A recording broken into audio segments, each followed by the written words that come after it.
إلا الله وحده لا شريك له لا ضد له لا ند له لا مثل له لا مثال له ونشهد أن لا إله إلا الله وحده لا شريك له وأشهد أن محمدا عبده ورسوله لا رسول بعده لا أمة بعد أمته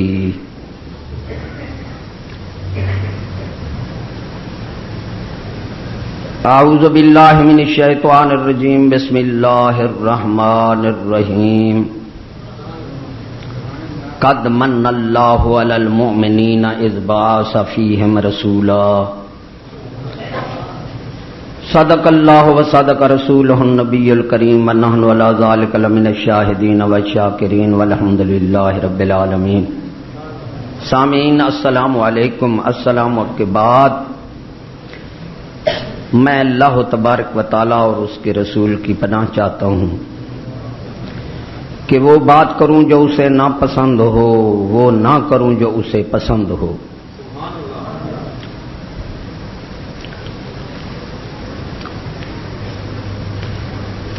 ان اللہ وملائکتہ یصلون علی النبی یا ایھا الذین آمنوا صلوا علیہ وسلموا تسلیما وصلی اللہ تعالی علی خیر خلقہ ونور عرشہ وزینۃ فرشہ محمد وعلی آلہ وعلی اصحابہ اجمعین برحمتک یا ارحم الراحمین.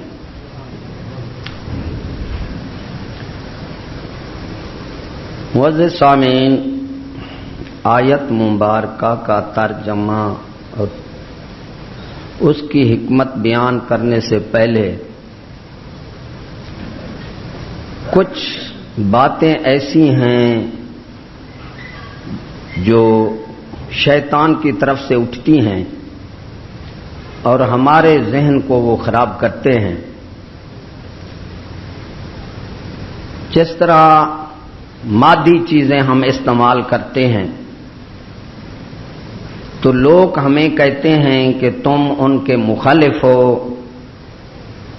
پھر ان کی چیزیں کیوں استعمال کرتے ہو.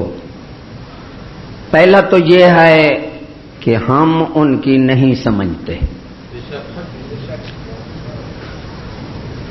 کمالات دو قسمیں ہیں، ایک قسم کے ہیں ایک روحانی ایک مادی کمالات، جس کا نفع جزوی ہو اور اس دنیا میں ختم ہو جائے، دائمی نہ ہو، وہ کوئی کمالات نہیں ہوتا. کمال ہوتا ہے جو خاص عام نہیں ہوتا، جس سے عام بندہ فائدہ اٹھا لے یا عام بندہ اس کو خرید لے اور نفع اٹھائے. یہ مادی کمالات جتنے ہیں ان کے نفع محدود، یعنی دنیا ہی دائمی نہیں ہے، دنیا میں ہی ختم ہو جاتے ہیں، جس سے مومن بھی ان کو استعمال کرتا ہے. لیکن یہ مادی جتنا علم ہے، جو چیزیں آپ دیکھ رہے ہیں جتنا ہے، یہ جس کا نفع جزوی ہو، ناقص ہو یعنی دائمی نہ ہو، وہ اللہ تعالیٰ نے وہ علم شیطان کو دیا ہے، دیا اس نے ہے. یہ بسیں، کاریں، بجلیاں، پنکھے، جتنا عیاشی کے سامان ہیں، یہ سب شیطانی علم ہے اور شیطان پھونک مارتا ہے اپنوں میں، اور روحانی لوگ تو اس کو قبول ہی نہیں کرتے. روحانی نفع جو ہوتے ہیں وہ دائمی ہوتے ہیں اور خاص ہوتے ہیں، عام نہیں ہوتے. کوئی ان سے صرف مومن ہی نفع اٹھا سکتا ہے، عام بندہ اس سے نفع نہیں اٹھا سکتا. کیوں؟ جو عام ہو اس کی قیمت کوئی نہیں ہوتی، جو خاص ہو وہ اعلیٰ ہوتی ہے.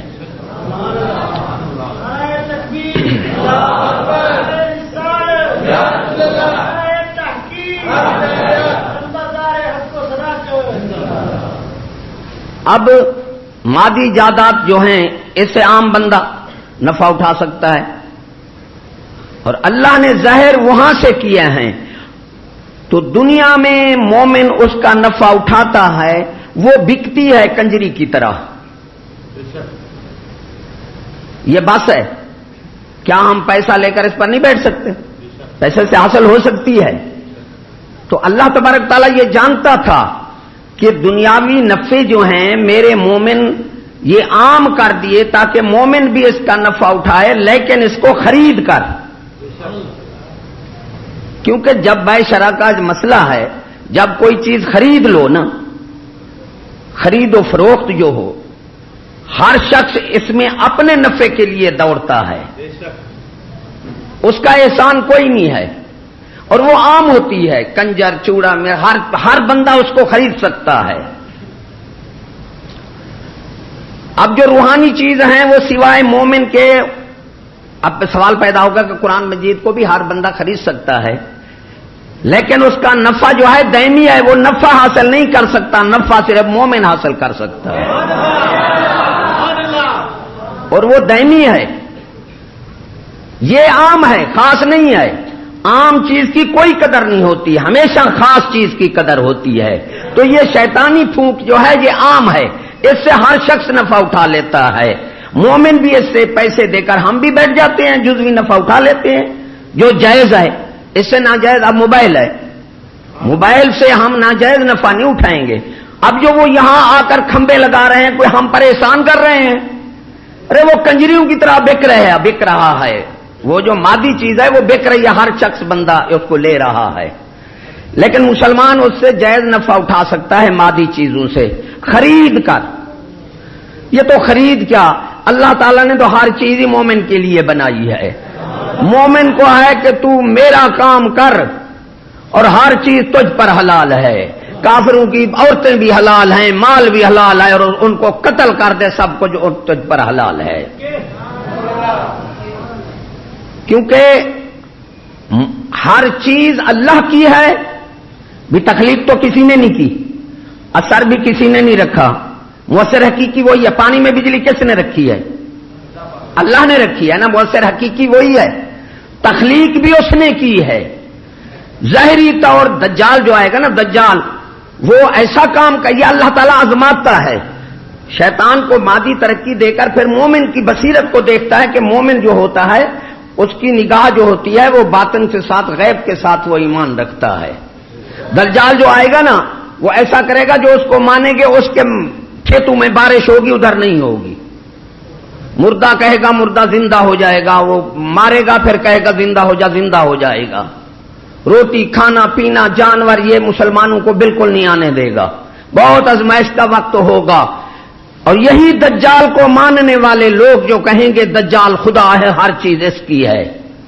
جو مومن کہیں گے وہ کہیں گے ہر چیز اللہ کی ہے، اللہ ہمیں آزما رہا ہے، ظاہر یہاں سے ہو رہی ہے.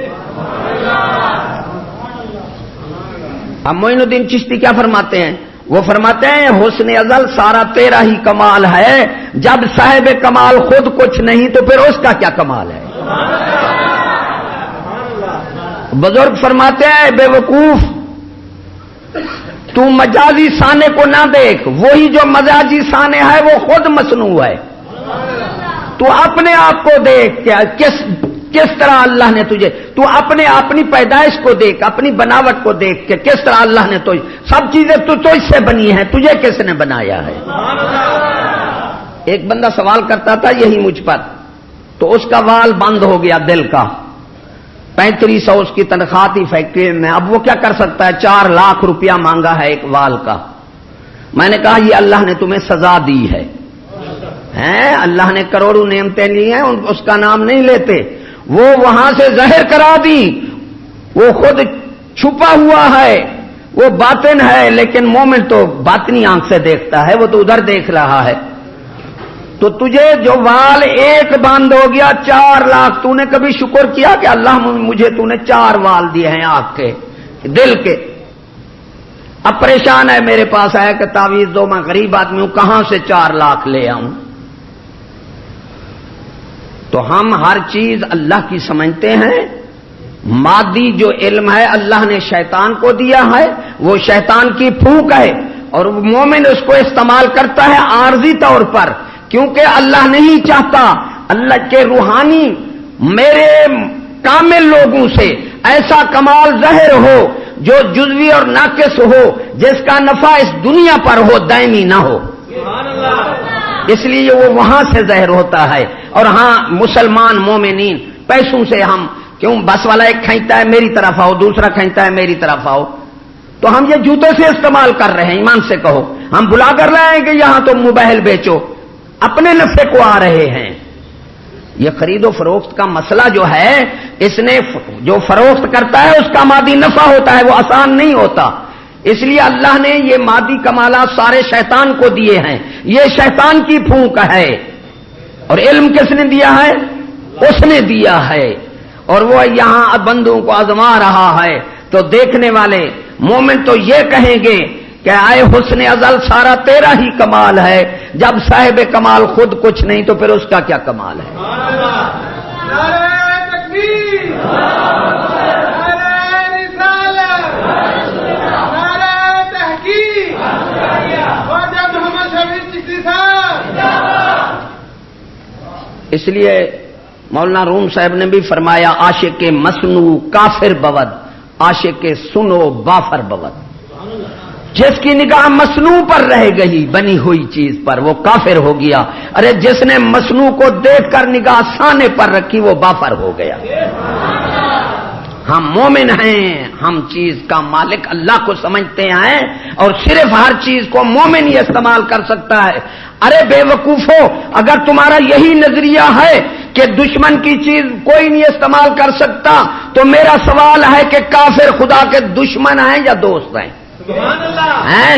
پھر ان کو کہو اللہ کی پیدا کی ہوئی چیز کوئی نہ استعمال کرے، پھر کہاں سے کاریں بنے گی، کہاں سے؟ ارے تخلیق تو اس نے کی ہے نا، ایمان سے کہو۔ ساری دنیا ملے کوئی تنکا پیدا کر سکتا ہے؟ اس میں اثر بھی نہیں رکھ سکتا۔ اور جب تک وہ اللہ خود نہ کسی کو علم دے وہ اس کو پتہ ہی نہیں ہے۔ اس لیے مادی کمالات جو ہیں اس کا علم اللہ نے شیطان کو دے دیا، اور روحانی کمال کا علم اللہ نے اپنے خاص بندوں کو دے دیا۔ وہ خاص ہے، وہ عام ہے، وہ پائیدار ہے، وہ پائیدار نہیں ہے، اس کا نفع دائمی ہے۔ قرآن مجید کو ویسے اسلام میں ہر بندہ خرید بھی نہیں سکتا، اگر اسلام ہوتا تو قرآن مجید کو ہر بندہ نہیں خرید سکتا، لیکن یہ اسلامی قانون ہی نہیں ہے، بلکہ ہاتھ نہیں لگا سکتا کافر اس کو، لیکن خرید وہ سکتا ہے پیسوں سے، نفع حاصل نہیں کر سکتا۔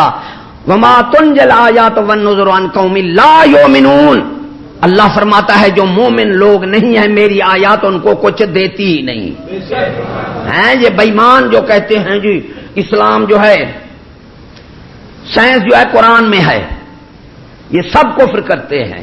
قرآن مجید توحید اور رسالت سمجھانے آیا ہے، جو قرآن مجید کو سمجھا ہے جس نے، اس نے پہلے توحید پر ایمان لایا، رسالت پر ایمان لایا۔ جس نے توحید کو نہ مانا اس نے قرآن مجید سمجھا ہی نہیں، تو اللہ تعالیٰ فرماتا ہے میری آیات کافروں کو کچھ دیتی ہی نہیں۔ یہ قرآن کا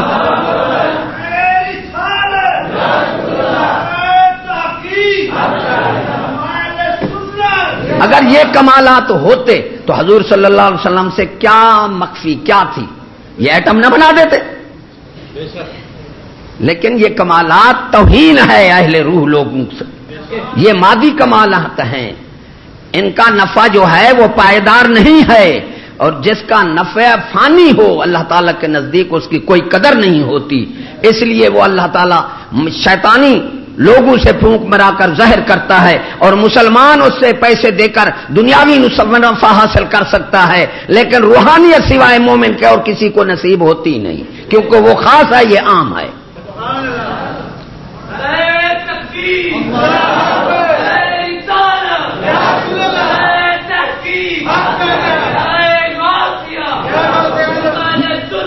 مجھے ایک بندہ کہنے لگا جی تم وہ چیز استعمال کرتے ہو انگریز نے بنائی، وہ نعوذ باللہ، میں نے کہا بنائی نہیں ہے، ماہیت تبدیل کی ہے،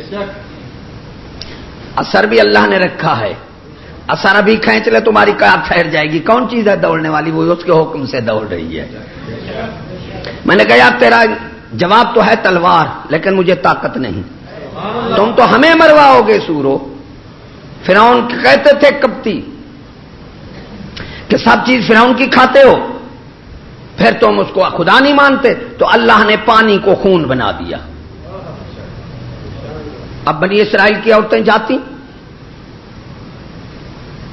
ان کے نلکے میں کپتی کے اور بنی اسرائیل کے نلکوں میں پانی تھا، جب ان کے برتن میں آتا خون بن جاتا، حتیٰ کہ وہ اپنے منہ پر پانی ڈال کر ان کے منہ میں ڈالتے، جب ان کے منہ میں جاتا خون ہو جاتا۔ فرعون بھاگا، پتے چاٹنے لگا تو پتوں میں سے بھی خون آنے لگا۔ آخر فرعون نے کہا جاؤ موسیٰ علیہ السلام کے پاس، وہ اپنے رب سے ہمیں، تو میں نے کہا تم تو نامراد ہمیں مرواؤ گے، اگر اللہ نے پانی ہم سے کھینچ لیا تو تم بتاؤ کیا کریں گے ہم؟ اس لیے ہم ہر چیز کا مالک اللہ کو مانتے ہیں۔ میں نے کہا جب تم بس پر چڑھو ہم شکر اللہ کا کرتے ہیں، تم شکر یہودی یا شیطان کا کیا کرو۔ اگر تم ان سے سمجھتے ہو تو شکر بھی اس کا کیا کرو۔ ہم تو جس سواری پر بیٹھتے ہیں ہم اللہ کا شکر ادا کرتے ہیں۔ یہ اعتراض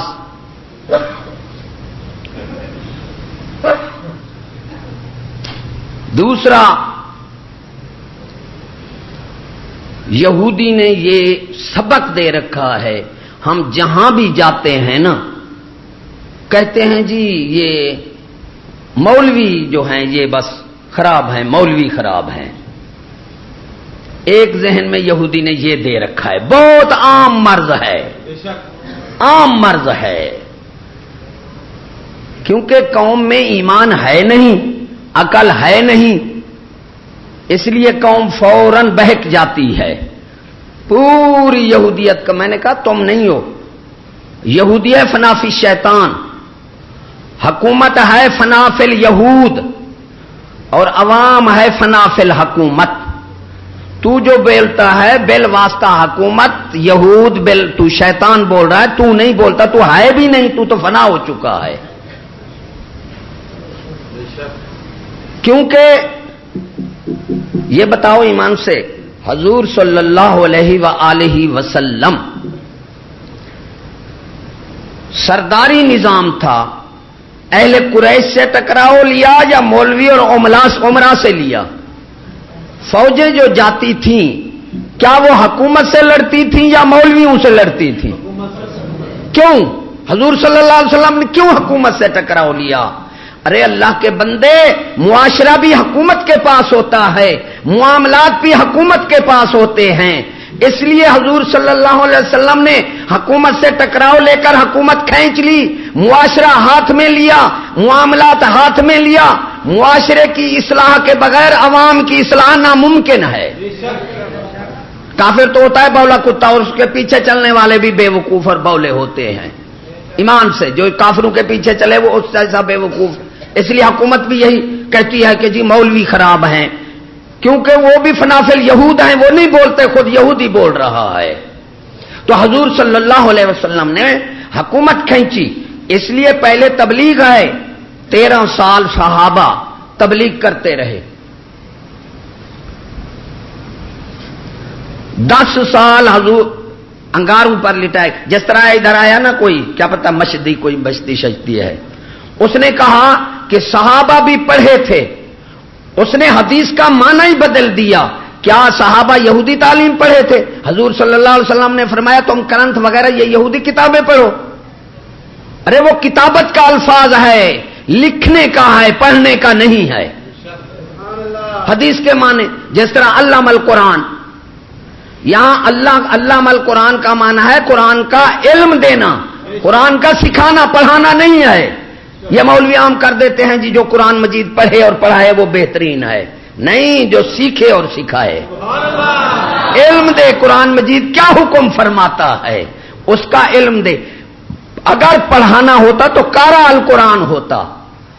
علامہ کا معنی قارا نہیں ہے، علامہ کا معنی ہے علم دینا، سکھانا۔ انہوں نے حدیث کے معنی بدل دیے۔ اور پھر دیکھو ہماری وہ مثال دیتے ہیں کہ ذات کی چمبیلی کلڑی کہتے ہیں نا، اور چمبا شاطیر کے ساتھ، یہ وہی ہیں صحابہ کی مثال، جس کی گھوڑی کا غبار 1000 ولی کا شان رکھتا ہے۔